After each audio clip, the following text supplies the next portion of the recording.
here are some of the things that you can do that will actually hurt a narcissist. So number one is ask for proof. Actually demand, hold them to account for things. The thing is that a lot of times the way the relationship has gone is you've kind of allowed them to get away with things because you didn't want to rock the boat. You've kind of gone along to get along. And so you've created a pattern and they're sort of used to that pattern. And so you're starting to create a new pattern. They're going to want you to be punished for that initially, but that's okay. You just have to start standing up for yourself a little bit. So number one is just start asking for proof when they lie or when they do things. Just say no. So that's number one. Number two is a similar kind of thing. You start challenging things that they say. No, that's not how that went. Or no, that's not what you said. Or no, that's not what I said. So that's number two, challenging things that they say. Number three is creating boundaries and then holding them to them. So you can create boundaries for yourself by changing your passwords, changing your logins, changing your locks if you're allowed to at a certain point in time. They've moved out, you are not allowed to come back into my house, or if you're splitting up a business, you can change the logins to your accounts or something like that. I mean, it depends on whatever your situation is, but you can start to create boundaries for yourself. I know, in my situation, I had a business, situation where I started to create boundaries for myself, and it really definitely helped. I started to block, certain people on social media. Get that toxicity out of your space. You want to clear the fumes, clear the air. You don't want to breathe that stuff in anymore. You don't want to have to look at it. Doesn't help you. And they're sending you texts and those are toxic and you're not sure what to say and you're not sure how to hold them to those boundaries. I definitely have a video on that.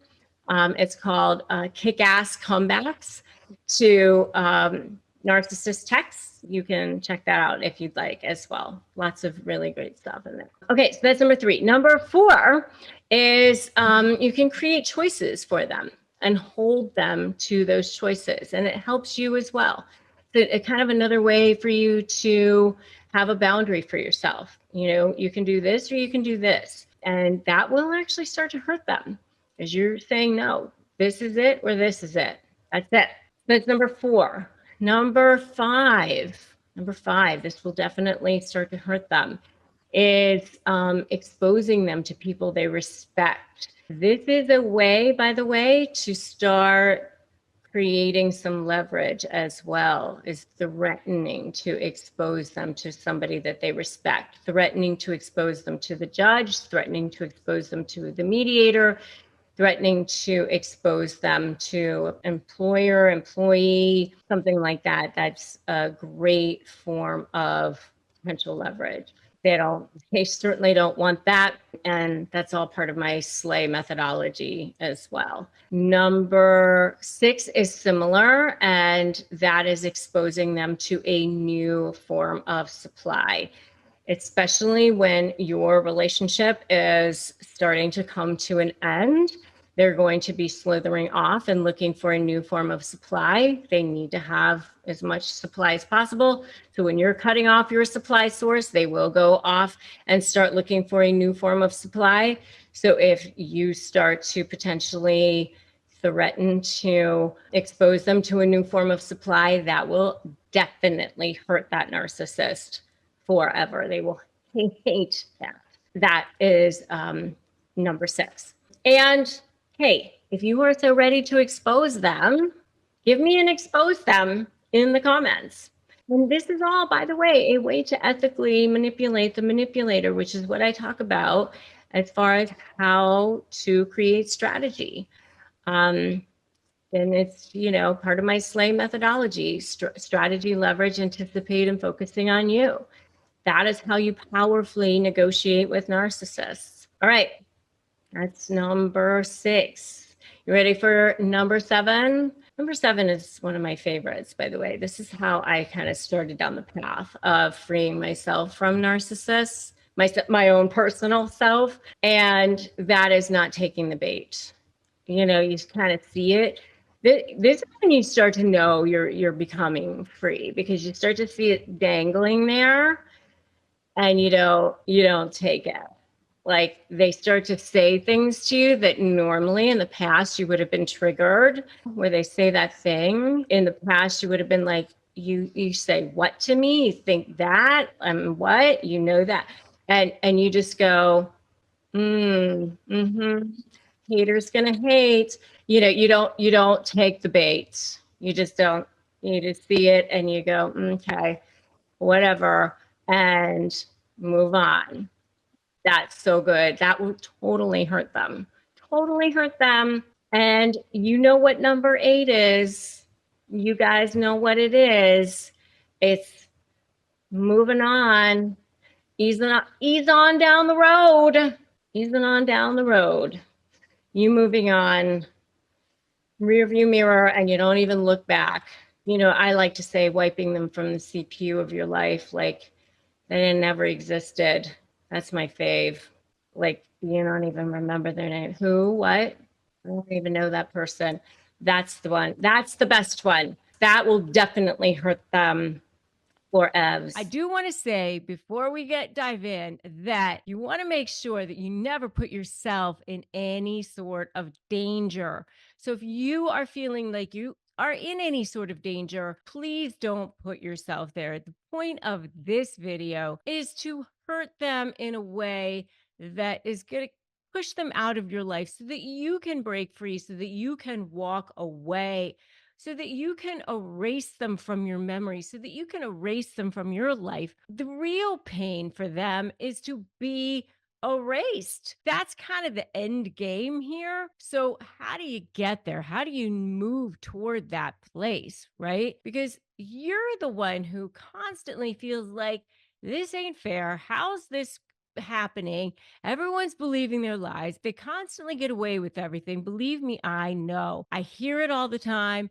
I hear the pain. I hear the constant feeling of you're on the defense and you want to know, how do I get on the offense? By the way, if you haven't subscribed here, I invite you to do that now. Subscribe, hit that notification bell. And if you want phrases for disarming narcissists, go ahead and grab my free phrases for disarming narcissists at disarmthenarc.com. They'll help you in any situation as well. And I'm Rebecca Zung. I've written a best-selling book, USA Today #1 best-selling book, Slay the Bully: How to Negotiate with a Narcissist and Win. And I invite you to grab that too. How do you hurt a narcissist forever? Well, the first step for doing that is to create these super strong boundaries. Narcissists will push your boundaries. They're going to push your buttons. They're going to do everything they can to push your buttons. They get supply from that. What is supply? Supply is anything that feeds this deep, dark hole that's inside of them. They feel like they have no inherent value. So they have to get all of their value from external sources. I always say they're like that chocolate Easter bunny that looks really nice on the outside, but on the inside, there's nothing going on. It's totally hollow inside. At least that's how they feel. They look beautiful when they first come around, but as soon as you see what's going on inside, there's nothing there. They don't feel anything. There's no heart there. In fact, they take cues from other people on how they're supposed to look as far as what it looks like to care. It's like they don't actually feel the care. They just know what it looks like to pretend to care. That's not caring. They thrive on this manipulation, they thrive on control. But they also thrive on image. What do they look like to the world? So I always say there's 2 forms of supply: diamond level supply, which is their image, how they look to the world, and then what I call coal level supply, which is manipulation and control. Now, it's really important that you understand those 2 different tiers of supply, because One is going to definitely be more important than the other. And you can hurt them on the diamond level supply more than you can hurt them on the coal level supply. Although they love both, they definitely love both and they want to keep both. But that manipulation, that control, that pick, that I want to get you, I want to manipulate you, that is less important than their image. Their image is going to be their all important thing. So, what do I mean by that? Well, setting firm boundaries, that's going to be the very first thing that you can do to protect yourself. So you're going to want to do that first and foremost to just start the process of you healing and stopping the conditioning and shutting off that first form of supply for them. And also for you to stop that conditioning process and you to stop this pushing against you. It's you starting to say, I'm not going to be manipulated. It's you starting to say, I'm demanding respect for myself. And it's you just starting one little baby step. So just putting that invisible boundary down around you and saying, I'm demanding that I get to be spoken to with respect. No matter who you are, no matter what situation you're in, I don't care if it's your mom, your dad, your sister, your brother, your boss, your colleague, no matter who it is, you get to be treated with respect. Start just imagining that they're a toddler having a tantrum on the floor. And just when they get upset, when they get angry, just say, I can see that you're upset. I can see that you're angry. We can resume this conversation when you've calmed down, when you can be rational, whatever words feel comfortable to you. But you can say, this approach is not working for me. This conversation doesn't work for me. You can just walk away at that point. And if they don't like it, that's okay. But you don't need to remain in conversation where you're being degraded, where you're being harassed, where somebody is putting you down. No, you don't. Absolutely never. And if somebody puts you down or if somebody says something to you that is hurtful or whatever, you don't need to say anything back. You don't need to say anything. You can just say, thank you for the feedback. But never justify, argue, defend, or explain. I always say never jade. I always say I love jade. I'm half Chinese, so I always wear jade, but never jade. Why? Because you're never going to get a narcissist to go, oh, you know what? I thought about what you said and huh, I'm really feeling enlightened now. I've really come to believe that you're right. That's never happening. Ever. Never happened in the history of the world of narcissists. If you ever do them ever to say anything like that, it's because they're manipulating you. Don't bother. Just don't justify, argue, defend, or explain. First thing, set firm boundaries. The second thing you want to do is then focus on yourself. Focus on your personal growth, focus on your success, focus on who you want to be for yourself, not looking to them to validate you, not looking to them to support you, not looking to them to give you anything that you are going to need for yourself because you're not going to get it from them. It's not happening from that section of your world. They want attention for themselves. They want validation from you flowing in that direction. So if you want to start shifting it this direction, it's not happening for you. You need to pursue your passions and focusing on whatever it is that makes you happy, whether it's your career, your hobbies, your children, your family, your friends, whatever it is that is your thing. Do you nurture meaningful relationships that matter to you? Prioritize your own happiness, prioritize your own joy. That will be ultimately the thing that will serve you.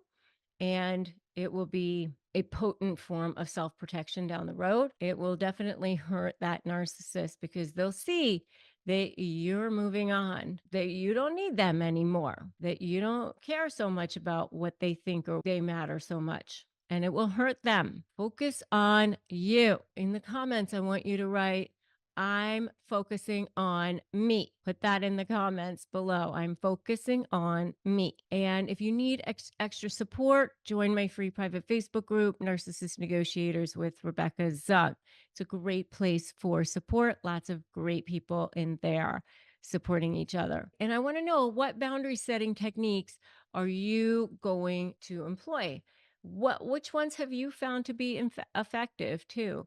I want to know that in the comments as well. So just drop a comment below and let us know. We are a community here and we're helping each other out. So drop a comment below and let us know. Tell us your story and share your insights. Share your insights with the rest of us so that we can learn from each other's experiences here. So another strategy in all of this is prioritizing your emotional well-being. So getting support from others. What does that mean? It might mean therapy. It might mean joining a support group. It might mean going to get help from a pastor or your synagogue or wherever it is that you go. What does a narcissist not want you to do? Have anybody other than them. They definitely want to isolate you and not want to see you go to people outside of their world. But when you're dealing with a narcissist, it's extremely emotionally draining and traumatizing. It's so toxic. So you really do need to incorporate these sorts of things into your routine and then start thinking about healing. What are you going to do to heal yourself? Is it going to be breathing techniques, exercise, yoga, all part of your therapy, right? Mindfulness, all of this is healing from that toxicity. The more they see that you are taking care of yourself, self-care, pursuing your passions, moving on, creating boundaries, it will definitely hurt a narcissist forever. And the last thing is creating a strategy that includes leverage. That's all part of my slice strategy that will expose a narcissist and expose their true nature, that diamond level supply, to others. They have a very carefully crafted facade to maintain that image, and shedding light on their manipulative behavior or bad things that they've done, or their lies, or their porn addiction, or they've committed domestic violence, or that they're a cheater, or whatever it is, can be incredibly damaging to them. And hey, if they didn't want you to tell it, then they shouldn't have done it. Seeking support, exposing their true colors, getting what you want done. Those are the things that you can do to hurt a narcissist forever. Powerful strategies. Okay, so 4 things that will hurt a narcissist more than indifference. I know you've probably heard that indifference hurts the narcissist the most, right? So let's go back to what really makes a narcissist tick, because in order to understand what hurts a narcissist, you have to understand what makes a narcissist tick. Okay, so what is a narcissist to begin with? A narcissist is a person who feels like they have to get all of their form of value from external sources. They feel like they don't have any inherent sense of value. So they feel totally and completely empty inside, like there's a black hole inside of them. So they feel like they're starving. They feel like they can't get air. They feel like they can't get oxygen. So they feel like they're in survival mode all the time. So in order to survive, they have to get their sources of air or oxygen from people, from you, or from outside the world. But unfortunately, there's nothing inside that can hold that basket. Like there's nothing there. It's just like this emptiness. So it just kind of goes right through them. So you might want to fill this black hole and they want you to fill it too, but then you're left totally and completely depleted and they're still starving or gasping for breath. And this horrible cycle keeps going on and on and on forever. And so then you're left utterly exhausted and like your soul has been sucked from you, and yet they're still starving. And that's what keeps going on. And so indifference is actually the thing that allows them to just, yes, it hurts them. But what happens is they just go on to finding a different source of supply. So what hurts them more than that is what I'm going to go through now. Yes, that hurts them, of course, but I'm going to go through the things that actually hurt them more than indifference. Okay. So, because cutting off their source of supply is, yes, hurtful to them. But number one, the thing that hurts them, and I'm going to do what it hurts them the most last here. All right. So I'm going to go through 4 things. What hurts them the worst is what I'm going to go through last. All right. So number one is finding a better source of supply, better source, perceived better source in their mind, right? So, you have moved on to somebody that they think has more prestige, is better looking, has more money. That hurts them more than indifference, for sure. They think that you've moved on to this other person, that hurts them. Now, what they think they're hurting you is if they've moved on first to this perceived better source of supply, even if you don't even care. But if they think that they've moved on first to this perceived better source of supply, then they're going to parade this other new person around like some peacock, boy, that's for sure. But even if you're over there with your eyes rolled up, like, I do not care. Believe me, I've been there. Like, I don't care. But if they think that you have a better source of supply, then that totally hurts them more than indifference. Okay. Number 2, cutting off their best source of supply. So whatever they perceive to be their best source of supply, whatever that is, like a really good source of money or a really good source of sex or whatever.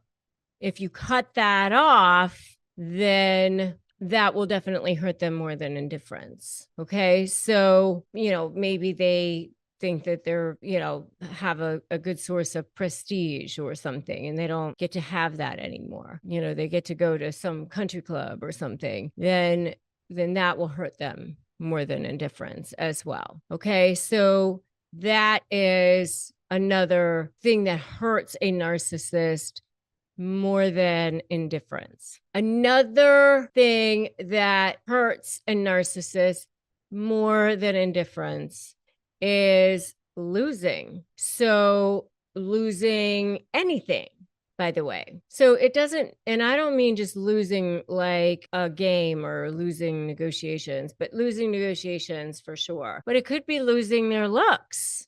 As a narcissist ages and they're starting to lose their looks and they are starting to look older and, they're starting to get wrinkly, that is a huge source of angst for a narcissist, especially if their looks was all they had. If that was what they really were hanging themselves on, like maybe they were a model or a celebrity or something where their looks were pretty much everything and their identity. That could be a huge source of something to hurt them more than indifference, for sure. Losing their money, I remember when I was, a short period of time, I was helping people with their money and, working as a wealth advisor.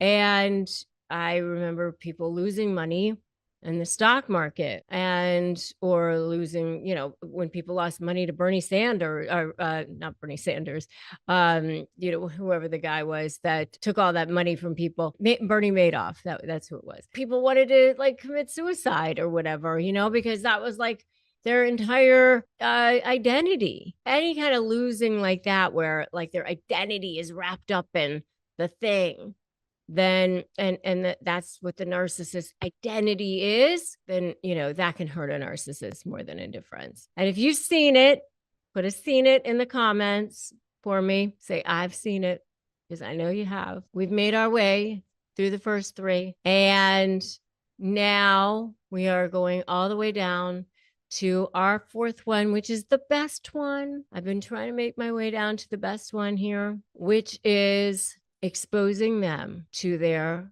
best source of supply. Exposing them to their best source of supply. Because remember, diamond level supply, coal level supply. And when a diamond level supply is how they look to the world, coal level supply is how narcissists get supply from controlling people, manipulating people, that sort of thing, which they love as well. But their best source of supply is how they look to the world, and even more so how they look to people they respect, people they really want to look good to. So if you expose them to people that they really want to look good to, that's hurts them the most. So exposing a narcissist to people that they don't want to be exposed to, that hurts them way more than indifference, for sure. Okay, so that narcissist has hurt you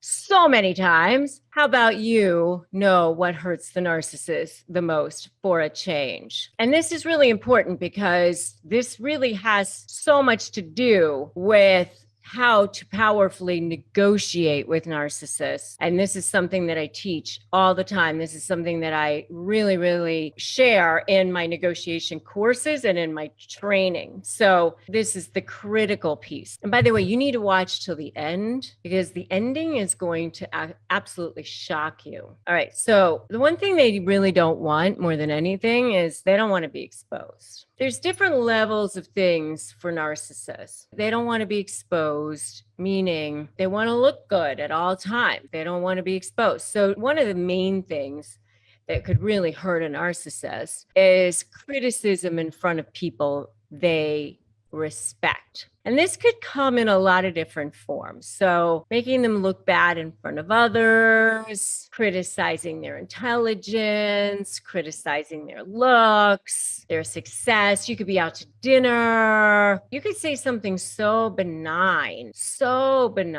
like we were out at a gas station and he wasn't pumping the gas himself or something like that.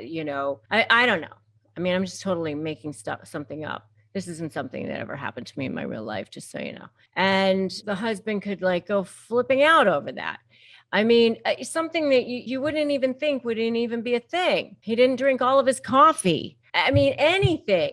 And all of a sudden, like, that's a huge thing. You just never know what could set them off sometimes, because sometimes I always joke that narcissists hear tones like dogs hear whistles. I mean, sometimes you could say something to them and they go, "Oh, you said something to me in a very sarcastic way." And I didn't say anything, but they hear that as a criticism. Sometimes they take things in a way that's a criticism that's not even a criticism, and they're very easily slighted. They don't like that. Sometimes it's just even sharing personal information about them with other people they perceive to be personal. They don't like that. Sometimes it's having an achievement invalidated.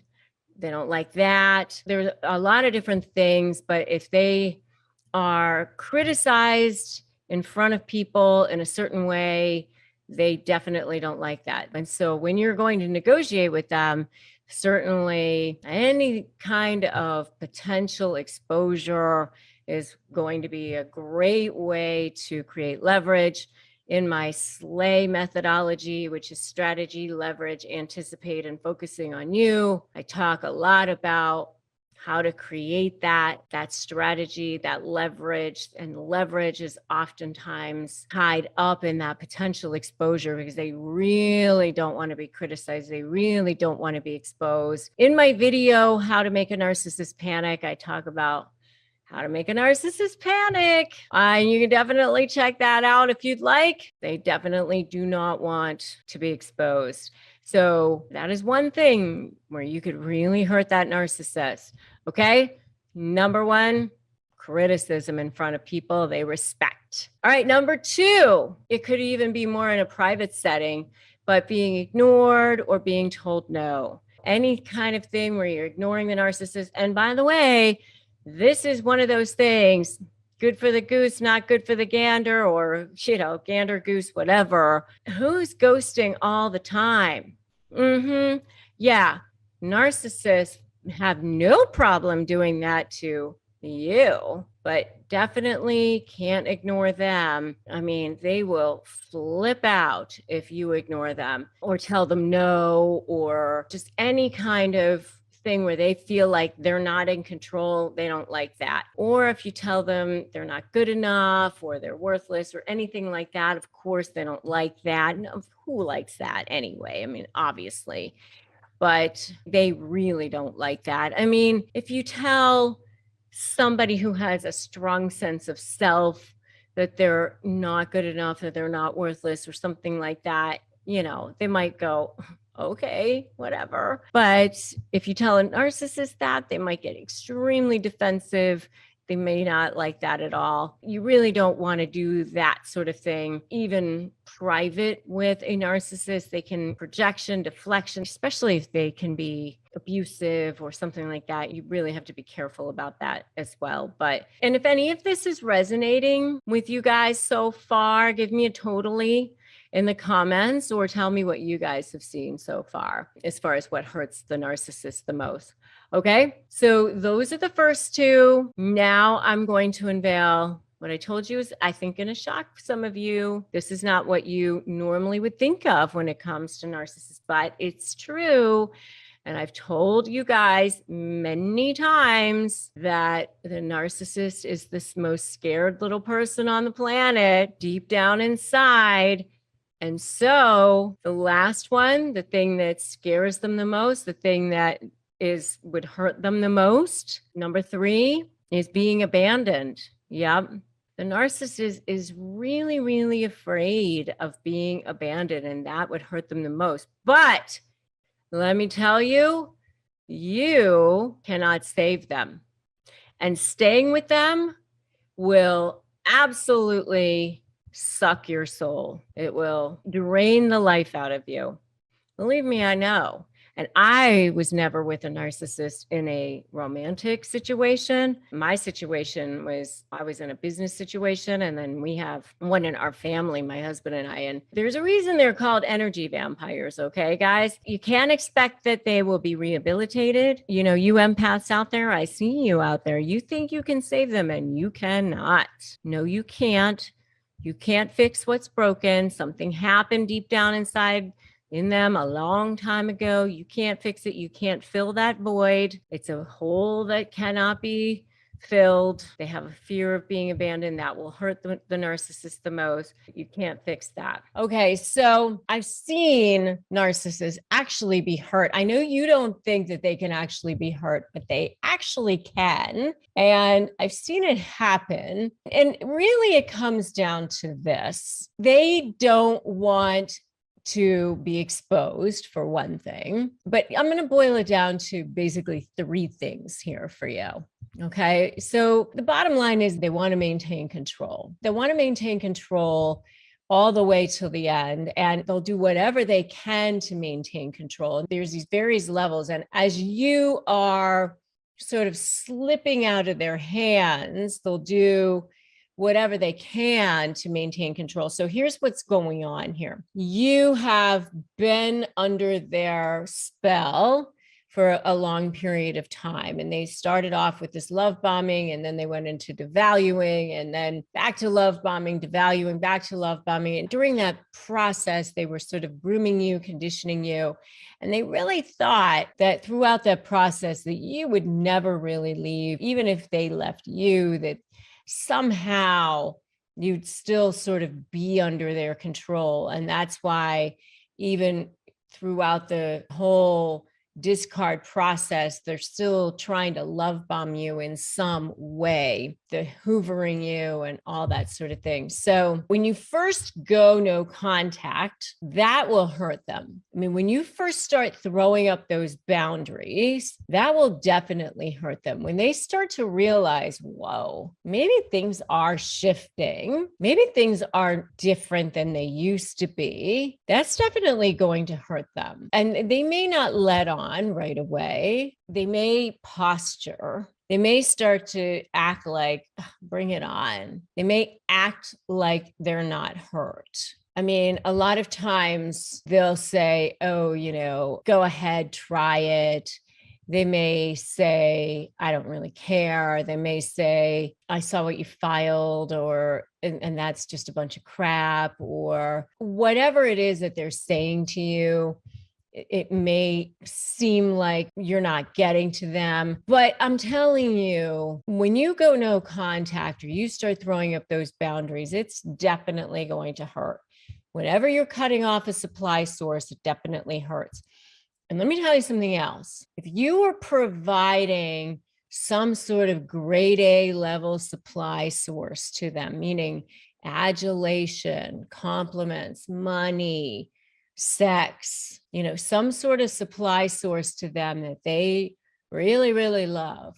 The reason why they won't let you go during the discard phase, whether it's a divorce situation or a business situation, whether you're walking away from them as a colleague, a business partner, whatever it is, they don't want to let you go because they're trading that grade A diamond level source of supply for that lower level supply source now. And so they're going to try to just manipulate you and make you squirm and make your life generally miserable because they get supply from that now too. So when you're taking away your supply, that going no contact and taking your attention away from them, it definitely does hurt them. So that's number one. And number two, if you're walking away from them while they're still love bombing you, that really hurts them. So if they are in full on, I think I am really being charming, and you're really not falling for it anymore, that will really hurt them. So if it's a love bomb move or a Hoover move, like they think that they are in that mode where you always fell for it before and you're really not falling for it this time, that will hurt them even more because that's their move. That's the one thing that you've always gone for. You've gone no contact, but now they're going back to the well of what worked before, or maybe it's a future fake. Maybe it's, come on, things are going to be better. The past is the past. Look to the future. I promise everything will be different. I'll be the person that you always wanted. I'll do the therapy or whatever it is. If it's business, I'll start doing all the things that they always knew that they were supposed to do. And I remember when I was in a business relationship with this other person who was a narcissist, all of a sudden this person started doing all of those things. And I remember just thinking it was actually insulting because I remember thinking, oh, so you knew you were supposed to be doing those things and now you're going to do them. No, thank you. Now I just really want to be done with this. But anyway, walking away from them while they're in that love bomb phase or while they're in their charm phase is super hurtful for them. That will infinitely hurt them. And if, by the way, if you want to know more about what love bombing is, you can definitely check out my video on what love bombing is. I have a Narcissism 101 series of videos. There's a whole series that you can check out. But Narcissism 101, love bombing is one of those videos that you can check out. Let me just tell you, if they are doing that, just keep walking. And I want you to put that in the comments. Just remind yourself right now, just keep walking.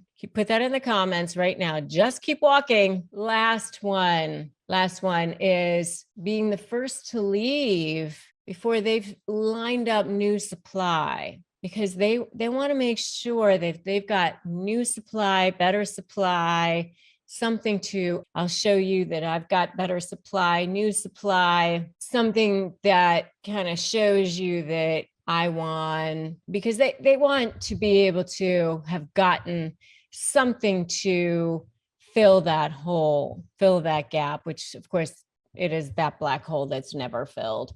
But they want to be able to show you that they were able to do it, show you that they've got something better, show you that they've got something that will beat you down, because they get supply from being competitive and devaluing you and all that sort of thing. So that will hurt them too. You've moved on before they were able to do that, before you were able to secure that supply, because they weren't able to control the situation. They weren't able to control the damage. They weren't able to make the decisions and, control their kingdom. And they feel entitled to be able to do that. So if you were able to move on before they were able to do that, then that will bother them too. They're very, very insecure people. So they weren't able to get to it before you were. So those are the three things that I think hurt the narcissist the most, or exposing them in some way, because they feel exposed, exposing their diamond level supply, showing, who they truly are, showing their true colors, exposing them to the world for who they truly are. That hurts the narcissist clearly the most of all things, for sure. Of course, what happened when you started off on this relationship, they wanted to get their grip on you. I've been in that situation myself personally. I've also seen it up close in other people as well. And when you start to loosen that grip, it's basically you're dealing with a toddler who's having a tantrum on the floor. If any of you out there have kids, you know what it's like. If I were right in front of you as a live audience, I'd say, any of you out there have kids? You'd be out there raising your hand and you'd say, yeah, I've seen it, right? When you have kids and you have a toddler and you want to condition them, you go to take something that they want, they scream, they yell, they kick, they throw things, right? Because what happens? They think next time I just have to scream louder, scream longer, and get more, ridiculous, insane. And my parents will just give in.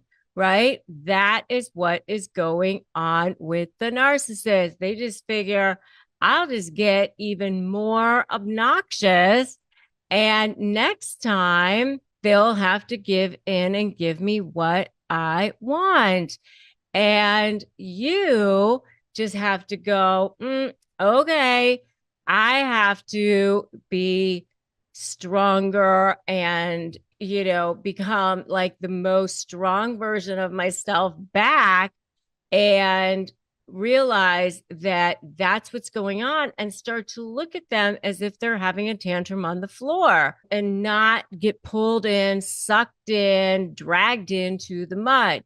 Because when you do that, you are in the quicksand with them. You're going down and they're baiting you. They're like, they went fishing and they got a reel. They're pulling you in. What happened was, at the beginning of the relationship, they started conditioning you, and you have to condition them back. So what happens at the beginning? Let me start off at the beginning. So that's kind of the end of it. But at the beginning of the relationship, they started conditioning you. They started love bombing you. They only showed the happy face, the charming face, the nice face, right? And so they started conditioning you, love bombing you, the perfect, charming, charismatic, amazing version of themselves. And you saw that version and were amazed because you know what they were doing? They were mirroring you. You basically fell in love with yourself because they know how to become the most amazing version of whatever it is that you want. They know how to present themselves in a way that makes themselves look like whatever it is that you want. So that doesn't last very long. Then, you get to that next level, which is the devaluing stage. And then you get to the whole toxic stew of what comes next. So what you're doing is, I call it step 1, don't run. Step 2, make a U-turn. Step 3, break free. So you're kind of now shifting this dynamic. You're shifting how things are going to be, and they're not liking it. They're not going to like it, and so it's going to be uncomfortable for you as well. You are going to have to deal with that. So the very first thing is, when you start to put those boundaries in place, you're going to see a change in their behavior. They're going to light up your phone like a Christmas tree. They're going to show up at your house or office. They're going to go insane, probably. They may become more needy. They may become more demanding. They may even start trying to love bomb you again right away, because they might start realizing, this person is slipping away from me.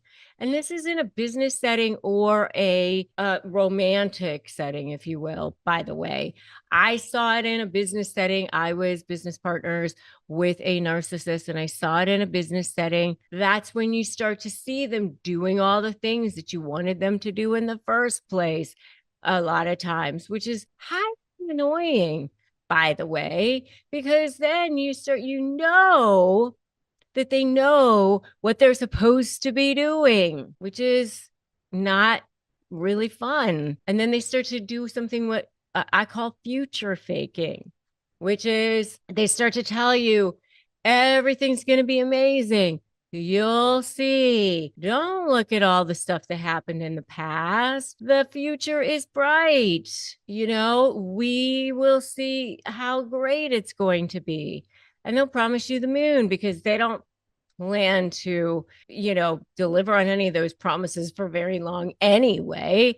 So they can say whatever it is that, I'll, walk on water. I will fly to the moon. I will make millions of dollars. I mean, whatever it is that they need to say, because they won't be doing it anyway. I'll go to therapy, whatever it is, because they don't plan to do it for very long. Okay. So that you may start to see that. And then they may start to realize that's not going to work. If they start to realize that, that's when they start to realize, okay, we're heading into discard here. And if they realize that, here's what's happening. The narcissist only sees things in black and white. So you're either for them or against them. And if you are against them, then all bets are off. You become public enemy number 1. You become, I got to get you. I got to take you down before you can take them down.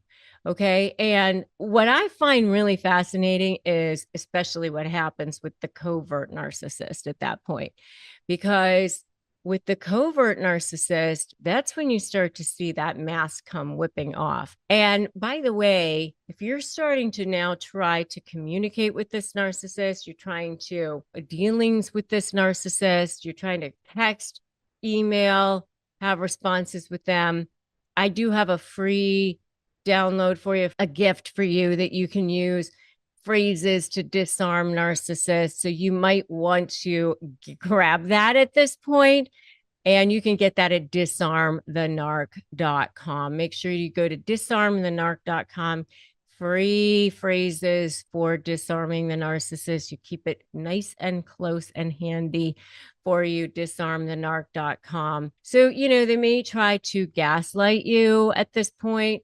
They may try to make you feel like you're the one who's crazy. What are you doing? You're delusional. I didn't do anything wrong.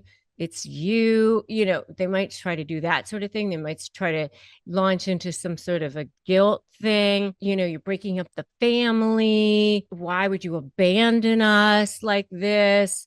I've seen all sorts of things like that in the text messages. Or they might try to scare you by making all sorts of threats that aren't necessarily true, by the way.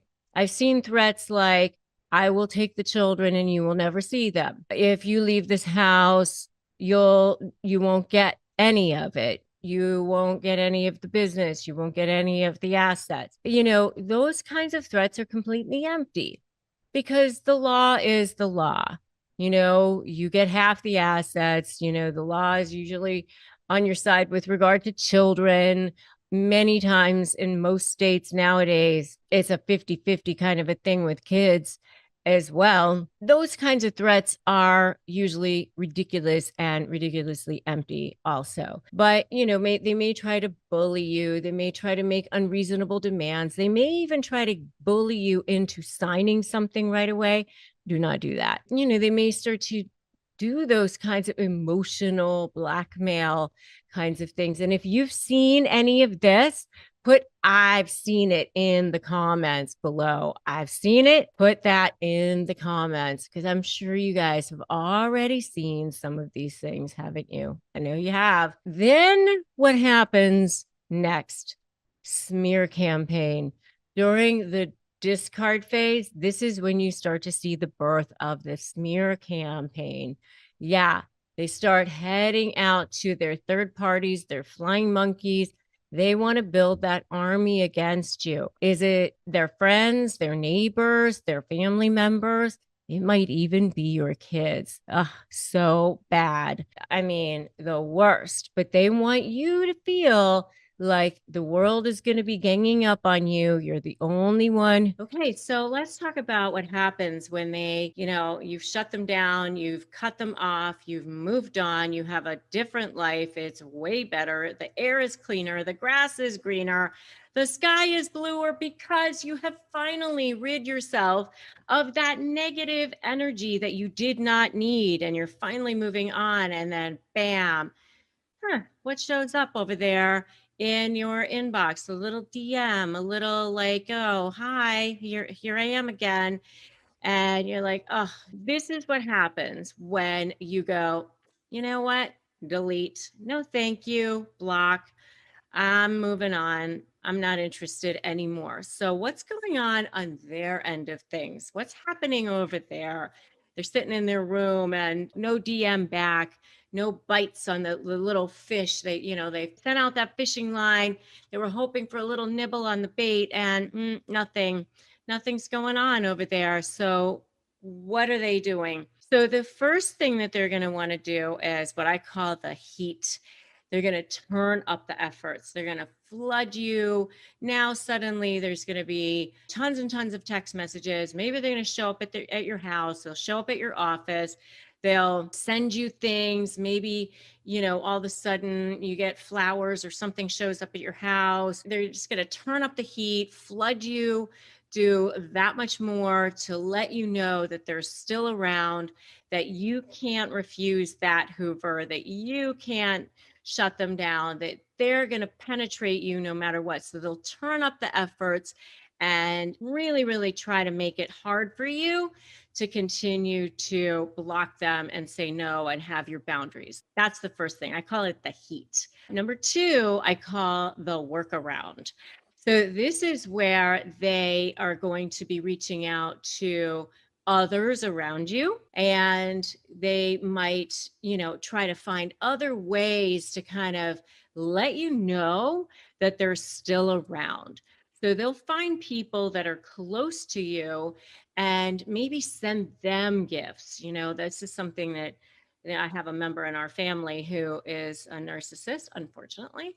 And that's one of the things that she loves to do is, if my husband and I have decided, that this person is toxic, so she'll send like 1,000 gifts or some major big thing to people who are close to us to kind of let us know that she's still around, that she's still, trying to show everybody else how wonderful she is so that we can realize how wrong we are or whatever it is, just trying to show that she's got this great relationship with everyone else around us. And the other thing they do with the workaround is they might try to work in a smear campaign by saying things about you that are kind of couched in care. So, I am so worried about Susie. She just seems like she's drinking too much, and they might even say that like 6 months before the divorce or 6 months before the partnership ends or whatever, so that by the time it actually ends, then they can say things like, "Oh, see, I told you I was so concerned about that." But, obviously they're an alcoholic. I mean, it's so sad. It's like so couched in that. It's very, very stealth of them with those smear campaigns. And if you want to know more about how to shut down a narcissist smear campaign, definitely check out my video on that topic. So number 3, I call the rotation. So they will rotate between sources of supply by hoovering this one or hoovering that one. And okay, let's see if this one bites. Let's see if this one bites. They're trolls searching for their next source of food, like predators, so if there's a vulture, they might go back to the old carcass to see if there's any bits that they left over that they might have, missed. So they'll rotate between various sources of supply to see which one is going to bite and come back to them. And by the way, if you are so ready to shut them down and shut down that Hoover, give me a shut them down in the comments right now. All right. And the last one is the hawk. The hawk is that they'll just keep on checking in on you, even if they don't DM you, even if they don't send you things, they'll be watching. I mean, they'll come back and they'll be checking up. Oh, how are they doing? What's going on? Are they with a different company now? Have they partnered with somebody else? Are they in a new romantic relationship? Do they have a new set of friends? Whatever the relationship was that you had, they're going to be looking at your social media. They're going to be checking in with people around you. They're going to be kind of skulking around to see what you're up to because, you never know if you might end up being a good source of supply to them. At least that's what they think in their minds. So those are the 4 things that happens to the narcissist if you refuse the Hoover. I call it the heat, the workaround, the rotation, and the hawk. So if you have seen any others, just comment them below and let me know. And if you like this video, give it a like and give it a share. And if you want to join my free private Facebook group, you can definitely do that at Narcissist Negotiators with Rebecca Zung. And you can also get my free Crush My Negotiation Prep worksheet at winmynegotiation.com too. So I am so glad that you stopped by and that you checked out this video. If you haven't subscribed to my channel, you can do that now if you'd like. Subscribe, hit that notification bell. And I'm so glad that you're here. Remember, today is a great day to start negotiating your best life.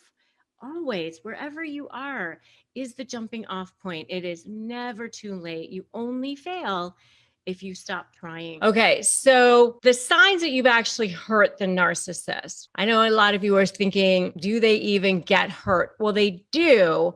They're actually in pain all the time and they don't want you to know it. They're constantly trying to cover up the fact that they're in pain. They're layering on this false sense of confidence. They try to make it look like they're confident. They want you to believe that they are confident all the time. In a lot of ways, they've kind of fooled themselves. They've got this tiny little scared thing going on inside of themselves and they don't want anyone to see it. And they're really, really afraid of being exposed at all times. And so how you really hurt them is by exposing them.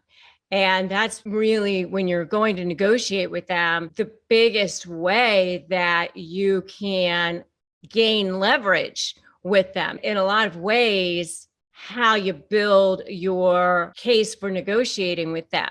You're sort of ethically manipulating the manipulator. Okay. So when you go to hurt them, or you're not trying to hurt them really in a lot of ways, but the signs that you have hurt them is really going to be all built around that and have you expose them in some way. Okay. So that's kind of what you're going to be looking at, because they've got this narcissistic injury that is within them. They've got this false self that they show the world at all times, because the real self is scared little child. And I tell people all the time that they really are way more afraid of you than you are of them. And that is the truth. Okay. I'm going to give you 5 signs. Of course, the worst sign I'm going to save for last. So you got to stay till the end. So number one is the narcissist withdraws from you and becomes cold and distant. So they become cold and distant, and they probably ghost you. The reason why they do that, of course, is because they want to regain control back over you again. So you've hurt them in some way. They want to get control back over you again. So they may ghost you.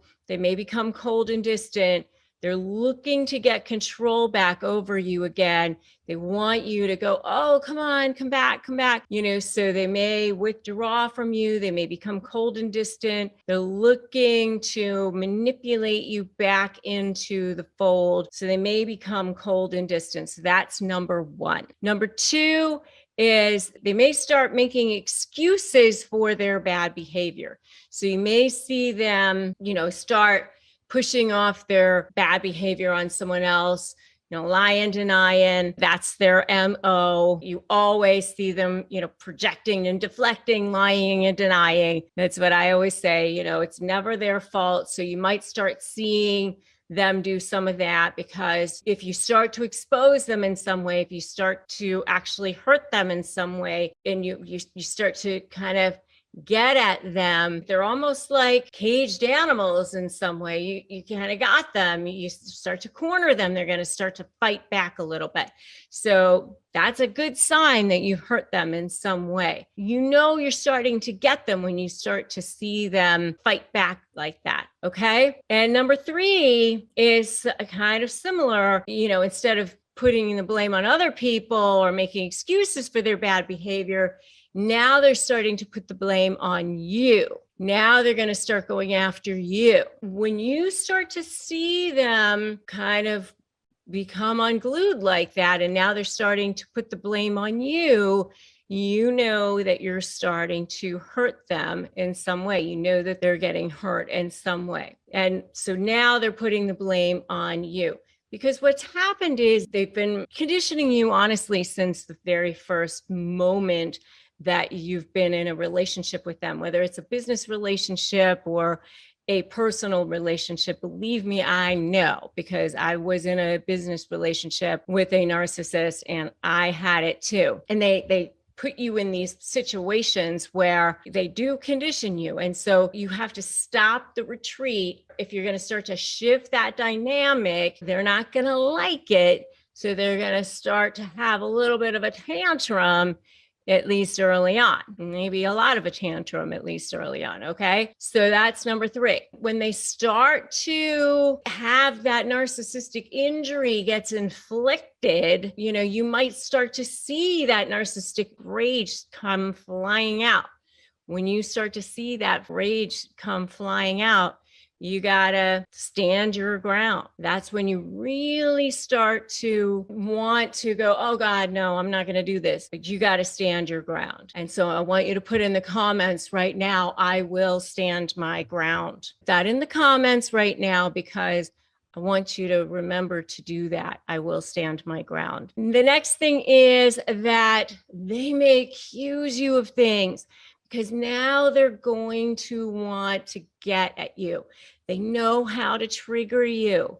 They know how to get at you. So they're going to start to say things like, you are unsupportive. They want to make you feel guilty. They know how to get under your skin a lot of times.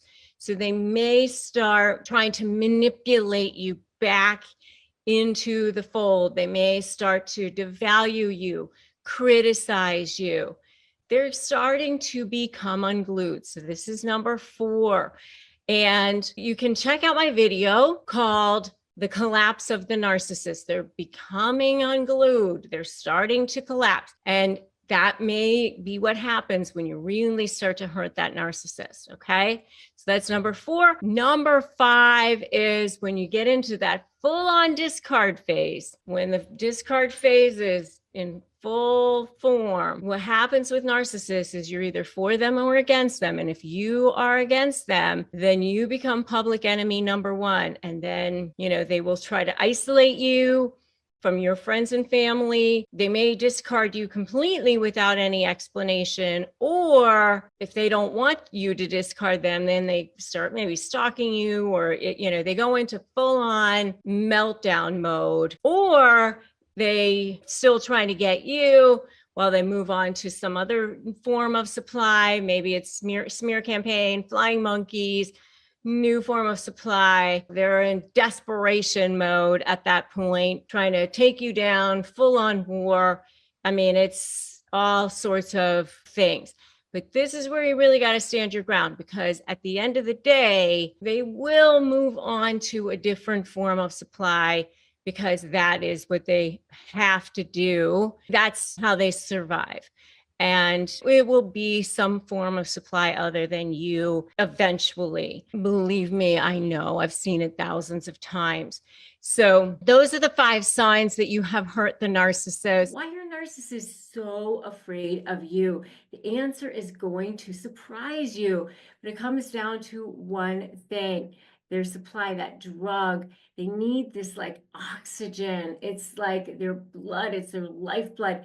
When they realize they can't control you anymore, that's when their biggest fears come to life. And I've seen this happen so many times. I've seen it in court. I've seen it in mediation.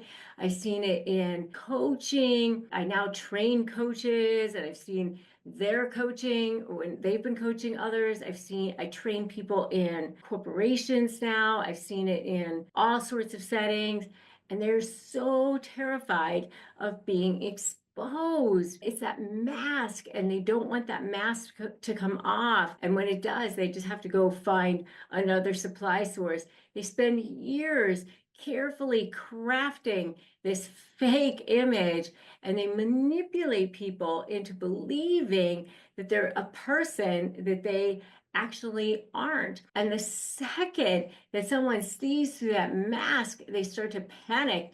I often think about the Wizard of Oz, like that big, huge image that he was crafting, and he was really like that feeble old man behind the curtain. He's like, don't look behind the curtain. No, don't look behind the curtain. And that's when they lash out, when you call them out. And that's why they gaslight and they smear you behind your back. And they're really good at sort of slithering into, oh, that's not what I said. That's not what I did. That's not what I meant. And making you think that it's something else, and moving you into a different direction, and moving you into a different conversation when you're on to them, because it's all about hiding who they truly are, what the conversation around taking responsibility for what actually happened. That's when they go into breakdown, and that's when they freak out, when they realize that you're on to them. I know you guys have seen this, so I want you to put "I've seen this" in the comments if you guys have seen this. What have they done? If you guys have seen them like completely freak out, what did they do? Let's talk about this in the comments. So they fear your independence. That's why they grip onto this control so deeply. People who are good with who they are, who are grounded, they don't need to grip onto control. They're like, I love you. I know who you are. I don't need to have like power over you. There's a whole difference between true, authentic power and like this force power. Narcissists need you to need them. That's their lifeline.